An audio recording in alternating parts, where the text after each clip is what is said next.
Family, when you walk in the light, darkness will always try to find you. But the enemy has no power over child of Yah, clothed in spiritual armor. So first thing is first, we have to recognize that we are even being attacked spiritually in the first place. When you are under a spiritual attack, there are signs of warfare. So just think of just a wave that builds pressure over time, okay? This is what I mean. Warfare can often be very intense but subtle. So a sudden feeling of anxiety or fear, like this intense fear that seems to come out of nowhere, that leaves us feeling shaken. Also, sleep disturbances, nightmares, interrupted sleep, feeling drained, even though you rested well. These are signs. And mind you, when I'm saying sleep disturbances or interrupted sleep, I am not talking about that hour in the night that you may be waking up because Yahweh wants you to intercede. This is a different type of interruption that comes from the enemy. Another sign can be health issues without a cause. Okay? So there are some generational curses or health issues that run within families. But then there are some health issues that come out of the blue for some people. And these can be physical symptoms or illnesses that defy medical explanation. And because of that, and we know that it might be a part of a spiritual attack, these are things that we can be healed from with a little faith and prayer, or sometimes even fasting. Okay? Also, another sign can be isolation or division. There are times when Yahweh will isolate you for a season. We saw him do that with Mashah and with Yahusha and many others. But this type of isolation or division is caused from the enemy, okay? He will attempt to isolate you from those who actually uplift you, who can actually bless you. He'll cause this division within you and with your close relationships. Another sign can be distraction and confusion when it comes to prayer and meditating on the word.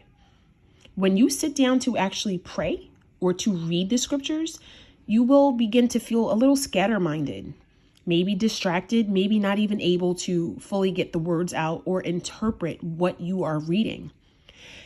The enemy causes you to be unable to focus on Yahuwah's word in general. So I have 2 tips here with how we can break the warfare, okay? But just understand that breaking it does not mean that it goes away forever. As Yahuwah's chosen children, okay, his people, we are always going to be under troublesome times and oppression and, hardships. But we also need to have the knowledge and wisdom and the understanding to know how to cope during these seasons and to completely break free from them.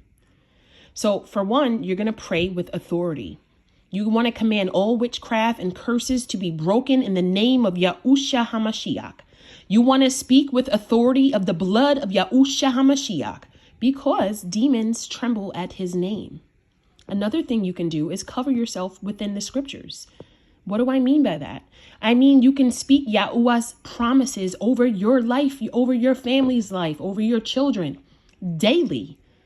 Verses such as Isaiah 54:17, no weapon formed against you shall prosper.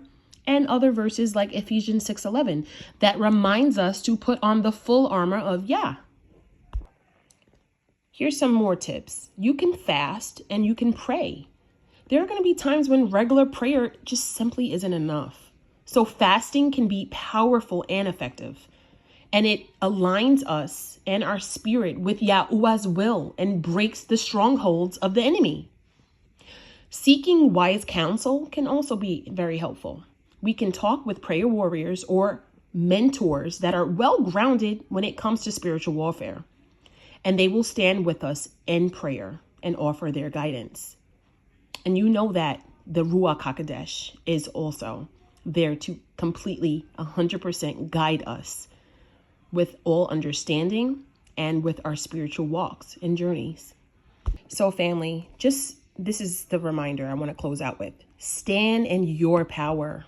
You have to remember that the enemy attacks because he literally fears the light within you. You have to stand firm in faith. Yahusha has already won this battle. Victory is ours. But he does call us to rise in authority that he has given us. So that's our part we have to do.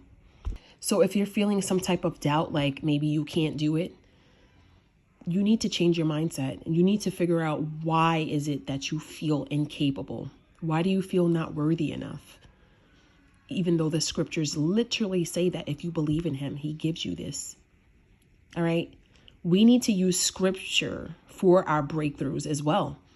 Scriptures like 2 Thessalonians 3:3 that says, Yahuwah is faithful and he will strengthen us and protect us from the evil one.